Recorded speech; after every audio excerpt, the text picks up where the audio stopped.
Since it is October, Matt and I are breaking out the crystal ball to look into the future as we predict some way too early breakout players for 2025 on today's action-packed episode of Locked On Fantasy Baseball.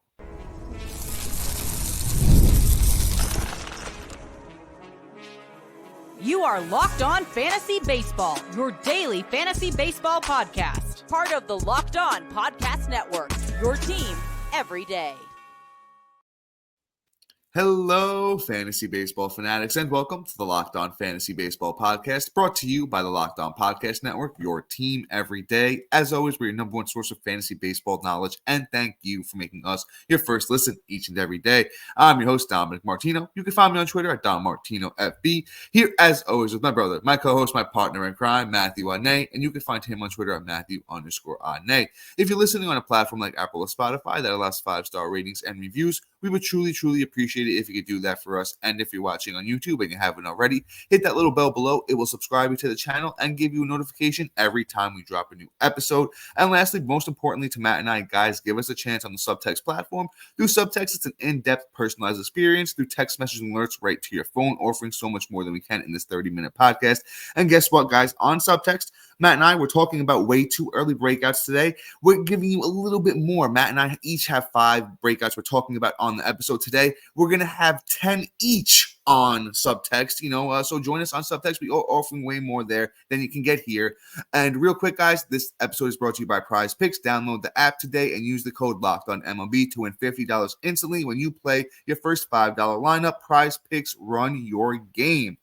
All right, so, Matt, I didn't leave much to the imagination there at all. I did say, try to tease a little October, getting a little spooky, breaking out of crystal balls here, a little 2025 prediction time. So, Matt, let's go with one of your first breakouts for next season. Who do you got up first? All right.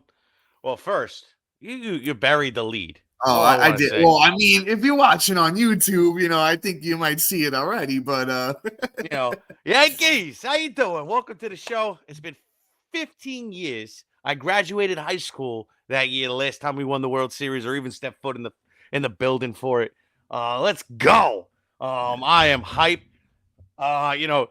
It's a long time coming. We got cheated out of 3 of them. Screw Boston, screw Houston. Sorry, fans, but they cheated with buzzes and all that wonderful garbage cans in this. No garbage cans here. And we're about to take this ship all the way down and watch the Dodgers choke. It's going to be a good time. But all right, let's get into fantasy baseball. I'm going to kick it off with my boy, Pete Crow-Armstrong. Called it all year last year. Was waiting for him to get the call. You could tell I'm hype as hell today.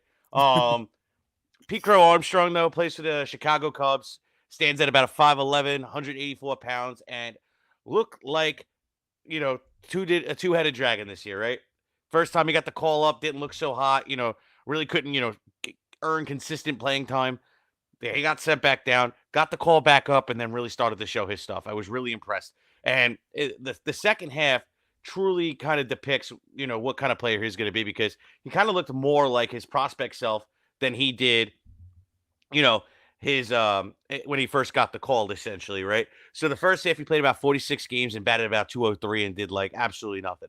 That second half, though, played about 63 games. He had about 214 at bats. He had 35 runs, 8 doubles, 3 triples, 7 bombs, 30 ribs, 10 stolen bases, 13 walks to 53 strikeouts. He's got to work on that.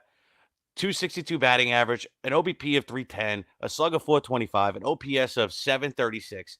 Kid was an absolute monster all the way to the end of the season. And that's what I say, hey, look, this is kind of what I expected from the kid. It just took him a little bit of adjustment.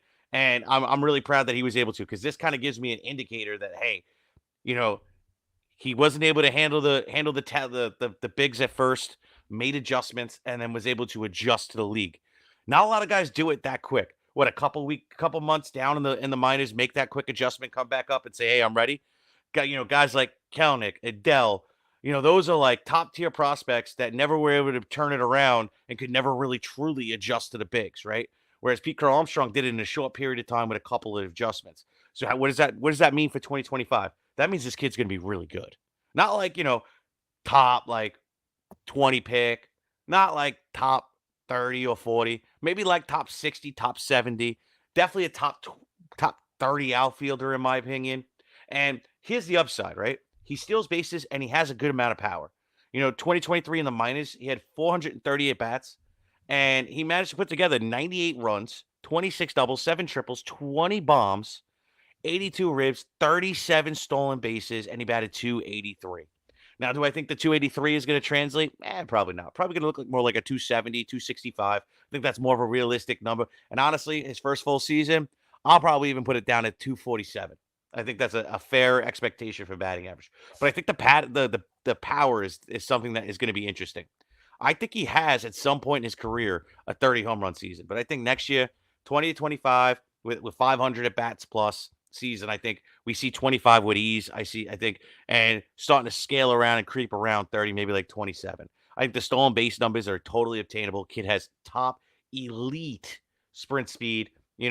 He had 99th percentile in terms of sprint speed around the bases this season when he was up in the bigs. Pete Crow-Armstrong has 5 category contributor upside, and it's not like the Cubs or any kind of schlubs, where the counting stats around him, where the runs and ribs aren't going to be able to be produced. So Pete Crow-Armstrong honestly has a lot of upside. I'm excited to see where I'm going to have him ranked. I'm going to start doing my rankings, I think, over the next week or so. So I'm going to give you a fair expectation, but I know where Dom's got him. And Dom, why don't you take it away? Give us your take and why you ranked him where you ranked him. Yeah, so I'm fairly high on PCA as well. I got PCA at 28 right now, my outfield rankings. I'll give you guys the breakdowns if you are watching this time of year. You know what, you deserve it. I'll give you my rankings on a lot of these guys we're going to talk about today. But once again, if you want a little bit more subtext, we're going to deep dive a lot of these guys and more names. So check that out. But Matt, you broke PCA down really well. I think if we get him, and I think we might even get more value on this, but I'm going to be targeting him as like my outfielder number 3. And I think we're going to get him in that spot in a lot of leagues. You know what I think the upside is? I think Jarren Duran is a great guy to look at for upside. Jarren Duran was a very high-end prospect, had a little bit, of power, mainly known for his speed. And, PCA is really a very similar type of prospect. He's hit for good batting average throughout his minor league career, showed off the wheels a lot, has showed off the bit of power, good doubles, in a lot of his seasons in the minors.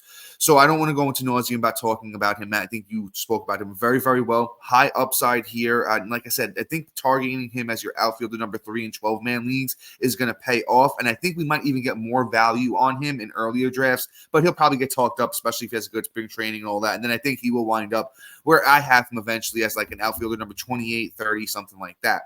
But let's move on here. Let's go from hitting to pitching. Let's talk about Spencer Schwellenbach. I forgot what episode we did. I think we did the awards episode, and I think it was like best pickup or something like that. Right. And I didn't put I had Schwellenbach as an honorable mention, and so I really wanted to talk about him this offseason. This kid, and I hate to say it because he wasn't good last year, reminds me of Bobby Miller. He has a lot of plus pitches, good control. Let's talk about the numbers for the Atlanta Braves starting pitcher, Spencer Schwellenbach, here on the year. 21 starts, 3.35 ERA, 123 innings, 127 strikeouts, a 104 whip. And to do that as a 24-year-old, first run through the bigs, I really, really love what I saw from the kid. And, as I said, he's pitching for the Braves. He gets to learn from the Max Frieds, the Chris Sales, just guys, the Spencer Striders, his fellow namesake, right? And that's just really key. When you see that with a lot of young pitchers that are willing to learn and they have those mentors above them, it's going to pay dividends. And you go and look on Baseball Savant, a lot of red. We talk about Baseball Savant a lot. It's a good page to get some of the underlying stuff. Red is good, blue is bad. When you see that little chart on their website, a lot of red. He's good at getting hitters to chase, whiff. They don't hit him hard. He doesn't walk a lot of guys, and he's, at that 6'1" frame, he gets solid extension. And then on top of that, I mentioned, he throws a plethora of pitches. It's literally 1, 2, 3, 4, 5, 6 different pitches, all at least 6% of the time. And you know what? All of them got pretty solid results except the cutter last year. And you know what? When you throw 6 pitches, you can mix up the percentage on some of them. And hey, maybe he throws less of that cutter and more of maybe that curveball or split finger that got really awesome results for him. So with Spencer Schwellenbach, sky is the limit. And I won't want to get too fancy, but I have Schwellenbach as my starting pitcher 21 for next season. Might be a little bit, aggressive, but, with a kid like this, Bobby Miller, the Yuri Perez's were going inside the top 20 last year, and even Tanner Bybee creeped up. So that's where I got Schwellenbach right now. I just think the kid's going to be an absolute stud. Well, discuss that and We'll, more. we'll circle back. We'll circle back because I have a lot to unpack with that ranking. But coming up next, my take on Schwellenbach, which I'm in agreement, but maybe not as aggressive. Evan Carter is coming up right after, and then Wyatt Langford. Why we still feel some of these guys are, just a year too late and still a breakout candidate right after this.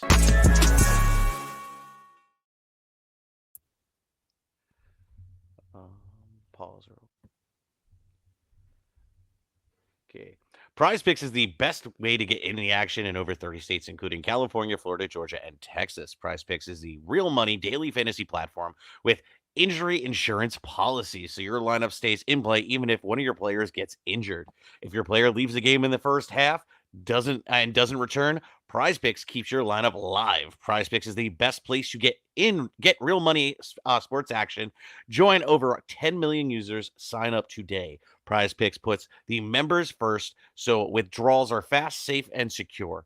When my picks hit, I can get my money as quick as 15 minutes. Sign up today and get $50 instantly when you play $5. You don't even need to win to get the $50 bonus. It's guaranteed. Make your picks in less than 60 seconds and turn to your sports opinions into real money all season long on Prize Picks. Prize Picks is the best way to get in real money this football season. Which players are going off, which players aren't. Make your picks in less than 30 seconds. Turn your sports opinions into real money all season long on Prize Picks.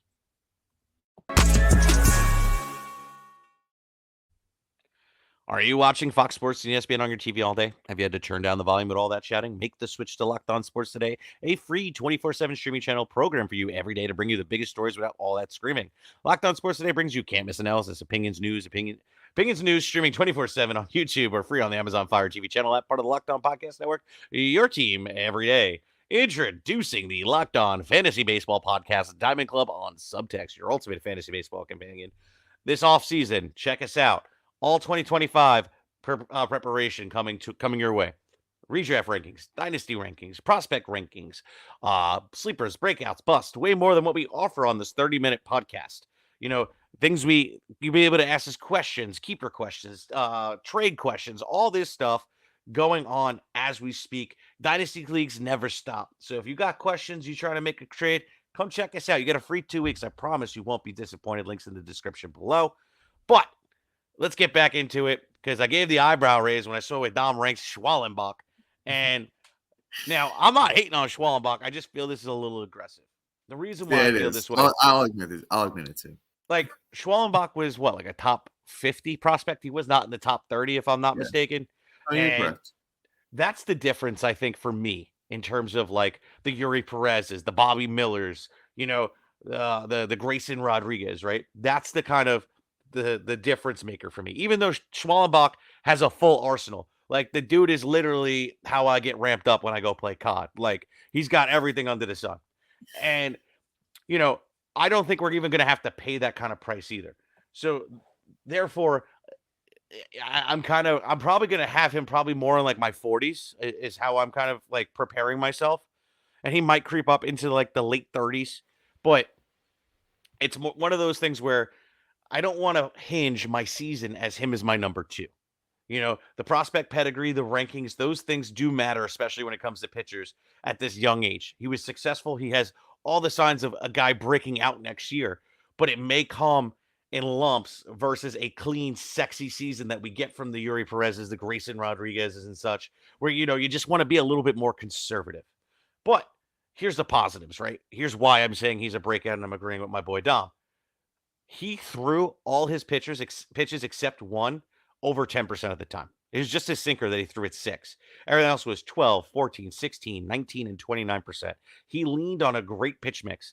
So for major league talent, when it doesn't matter whether you're a veteran or a rook, when you're seeing that many pitches, that like in a single at bat, it really can mess with a batter's head, and that's what's going to make him successful. He throws them all really well. So I'm very excited for this kid in the future. I don't think it's next year in terms of like the super amazing season, but for the draft price, he's going to be a breakout because I guarantee he'll be drafted well outside the top 100. And we will just be circling back on this kid, and he's going to be fantastic. But do you have a rebuttal?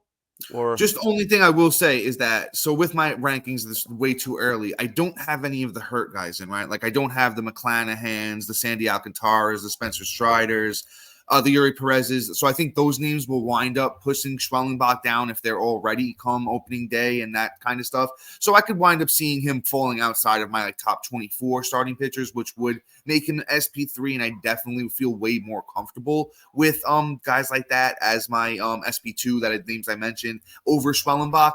But he's just a guy that I honestly feel come draft day, you're going to have to pay a nice pretty penny for him. We'll see. But I fair enough.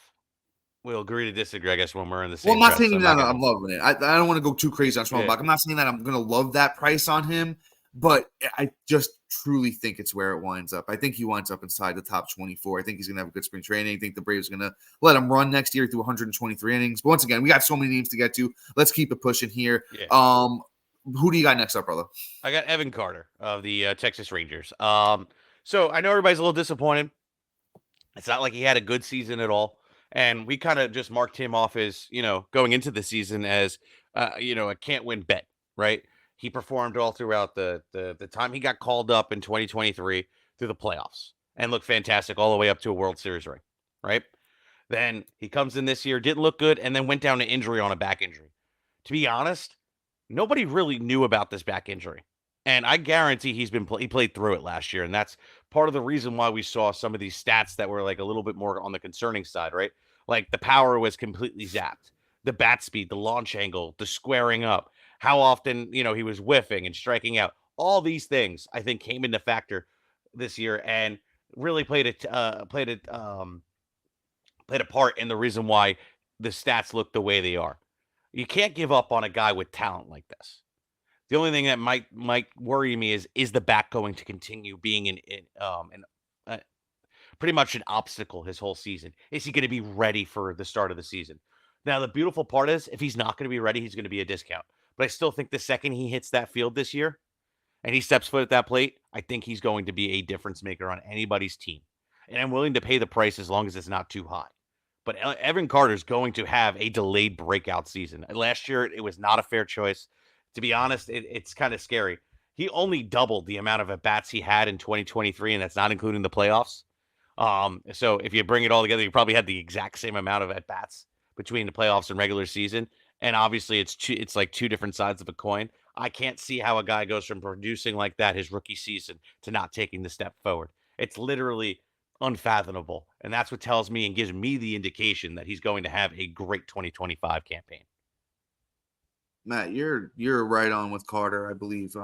And he's a dude that I don't really think we're gonna have to pay a lot for. I think everyone's gonna have that fatigue with him after an injury-plagued season last year, and the 45 games, 144 at bats he did have weren't very good. But I think that has a lot to do with the injury, as you were speaking to yourself, brother. So I'm not even gonna spend too much time on Carter. He's a guy that I really haven't mixed into my rankings yet. As far as outfield goes, I've got about 30 outfielders ranked so far. He hasn't found his way in there yet, so I honestly think we will be able to get like him at a nice deal because outfielders looking a lot better this year than it did last year. So Evan Carter only going to be 20. Yeah, right.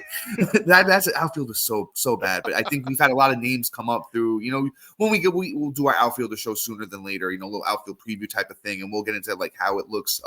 Wise, but Evan Carter, 22 years old next year. We're forgetting how young this guy is and the prospect pedigree. Matt loved the choice on him.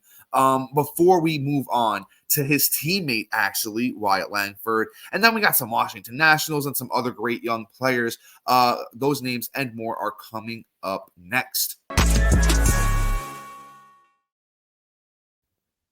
And guys, with FanDuel, when you get a hunch in the middle of the game, you can check out the latest stats, view live play-by-play, so much more on the same page where you place your bets. And guys, with NFL season in full swing, I got a lot of great ones for you. And Matt, I got to keep sticking with it. I feel like it's been working under on all Giant stuff.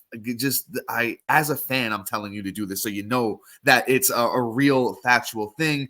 They just haven't been good, and I just think it's such a safe until they get themselves together. So once again, we're going to be using FanDuel. You'll get started with $200 in bonus bets guaranteed when you place your first $5 bet. And guys, once again, that is FanDuel.com to get started today.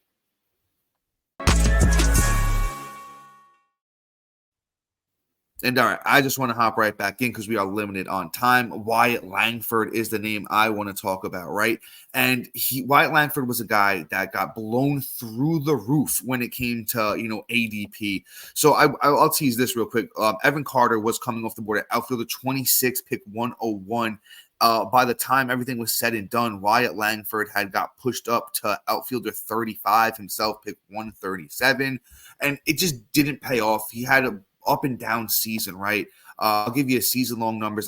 As 22 years old, Langford's first season in the bigs with those Texas Rangers, 134 games, 499 at-bats, 74 runs, 25 doubles, 4 triples, 16 homers, 74 RBIs, 19 steals, 51 walks, 215 strikeouts, and a 253 batting average. On the surface level, those numbers don't look great. But you see the counting stats on a team that wasn't great. Texas Rangers were not great this year. 74 and 74. I like that in 134 games. There's room to improve there. The 16 homers are not indicative of the kind of power that this kid has. 19 steals are nice, but he's also quick. So I think he can steal more bases than that. But 51 walks to 115 strikeouts as a 22-year-old, that's inspiring to me, right? He's a kid who always hit for batting average, throughout college and, his little stint in the minors. I could see Wyatt Langford being easily a 25-plus homer, 25-plus steal guy with good counting stats if the Texas Rangers figure it out. And he's a dude that could hit 280-plus, right?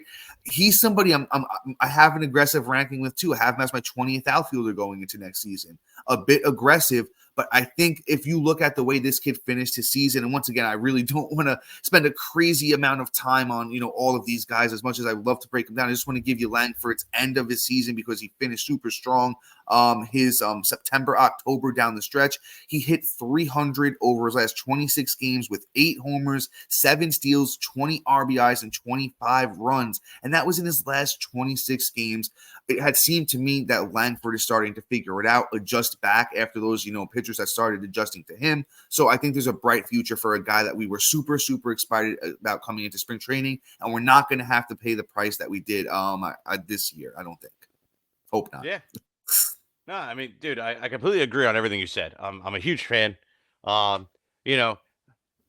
Kid's 22 years old. I think we just expected this boy, to come up and be a man right away. And I think we over-expectated because of the legendary, literally record-setting spring training. The hype got too big for his own shoes and obviously couldn't live up to expectations. I think he's going to be, one of those guys that's going to be like a year early kind of a year. We were a year too early on him. Thank you. Sorry. This is what happens when you have kids and you're still drinking coffee at 12 o'clock in the afternoon. But yeah, I'm going to move on because we are short for time here. But great take, Dom. I agree. We're talking about my boy James Wood of the Washington Nationals. I talked about him on the National show. So, if you're new to the show, I'm going to give a full take. If you haven't, just skip along. But ultimately, James Wood is one of my favorite players this year going into 2025. He really did show out. He had a little bit of a struggle when he got the call. But after that, he went full ham. Like the way he just kind of like showed up and was, put his big boy pants on and said, "Hey, I'm here." Fantastic season from him in a first lick of big league talent, right? 295 at bats, 43 runs, 13 doubles, 4 triples, 9 bombs, 41 ribs, 14 stolen bases, 39 walks to 97 strikeouts, batted 264, an OBP of 354, a sluggage 427, and an OPS of 781. You couldn't ask for a better rookie season. And I'll tell you why. He has all the Elly De La Cruz vibes, but maybe not as the ceiling in terms of stolen base numbers, but the power we wish that Elly had last year. He still had a good season, but I think James Wood just doesn't. And I'm going to tell you why. Here's the underlining stats that really sold me on this kid for next year, right? James Wood had an average exit velocity of 92.8 miles per hour. His max EV was 121 miles an hour this year. Bananas. That is just insane. That's like opening up your Ferrari. How you doing? James Wood was fantastic. Barreled about 10.6% of the time. Hard hit contact The amount of times he created, the percentage of times he created hard hit was a hard hit was 52% of the time. Bat speed was phenomenal. Didn't really chase, whiffed and struck out a little bit, but also walked about 11% of the time. He really did do a good job. I would just like to see the launch angle kind of adjust. That's a hit. That's a difference between a minor league hitting coach and a major league hitting coach. A whole offseason with the major league hitting coach, I think, is going to make the difference, along with, training with the Nationals all season long. This kid is going to be really good. I think he's the future of the league. He is going to be an all-star. We're going to be looking at like Elly De La Cruz, like Bobby Witt Jr., but the power is going to be outrageous. I would not be surprised if we saw a 45-30 season from this kid one year, because he is that good. And the Nationals are just getting better year in and year out, where those counting numbers are going to be there. Him and Dylan Cruz over the next year, I am beyond excited. Let's go, James Wood.